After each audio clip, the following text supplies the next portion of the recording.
You're at Lake Rant, where I rant about whatever my $15 a month plus patrons want me to rant about. You can get one of these by being one of those. This one's for Languid Landscape Lad, who says, rant about how different genres of fiction seem to thrive in some mediums and suffer in others. For example, I far prefer fantasy to sci-fi when it comes to books and video games, but the reverse is true when it comes to movies, TV shows, and anime. Maybe that's just me.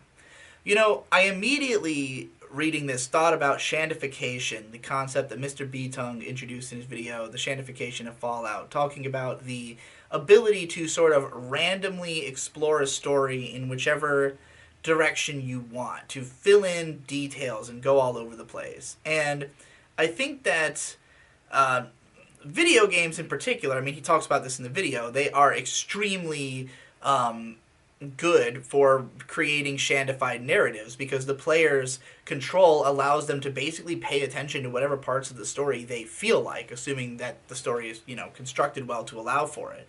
So, I think that fantasy worlds, a huge part of what makes them interesting is the world building. It's all the different systems, all the distinct ways that they work and how society ends up being built around all of those strange little things. And that is more interesting than usually the plot because, if you're in a fantasy setting, then the storyline is most likely either going to be political or about heroes defeating a bad guy. Either way, it's nothing like so unique that it necessitates tight storytelling in the same way that a film does. Like a great film is about telling a great story in the span of 2 hours. A great fantasy work is usually about creating a great world, a really interesting, home for its characters. So, aside from video games being so good at that, novels also tend to, they can kind of be as long as they want. The pacing is more or less, I won't say it's controlled by the reader, but, there's more of the option to take your time, drink in different details. I just think it lends itself better to the presentation of random errant facts that have nothing to do with the central storyline, and are more about world building. Whereas in a movie, you would cut a lot of that stuff out the second that you realize you only had 2 hours to tell your story. So, sci-fi, on the other hand, while it can have those world building elements and be interesting in that way, a game like Mass Effect is a great sci-fi universe. It tends to be that the intrigue in sci-fi is more in the speculation of like what would the inclusion of this element into society do to it.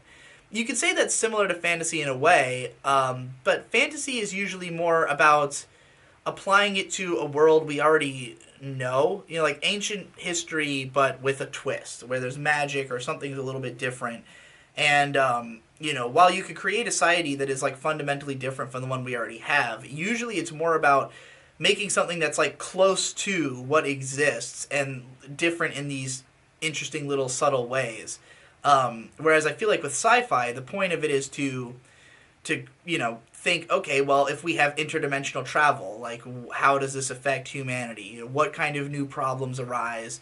If we are traveling through space, or what kind of, what will happen to the world if people can put their brains into computers and shit like that. And I think that movies and TV shows are just a lot better suited to covering that kind of material. Not that I don't think video games or books could do it just as well. I think that, all of them are great ways to do sci-fi, but like the sci-fi genre survives that transition better because you can hone it down to its core point and it still more or less makes sense. It is still an interesting story, you don't have to go into tons and tons of world building to talk about why this one cool sci-fi idea that's at the center of your story is interesting, So, yeah, I think that's pretty much the biggest distinction with those two genres in particular. It would be interesting to think about all kinds of genres and like what they fit best into. Like, it's rare that you find video games that do romance well, which is something that movies and TV shows have no problem with, just because it's harder to simulate romance than it is to, simulate just kind of passively observing a world and having conversations with people where they just kind of dump what they're thinking onto you. Yeah, I definitely think that different mediums, you got to play to the strength of your medium if you want to make the best genre work you possibly can.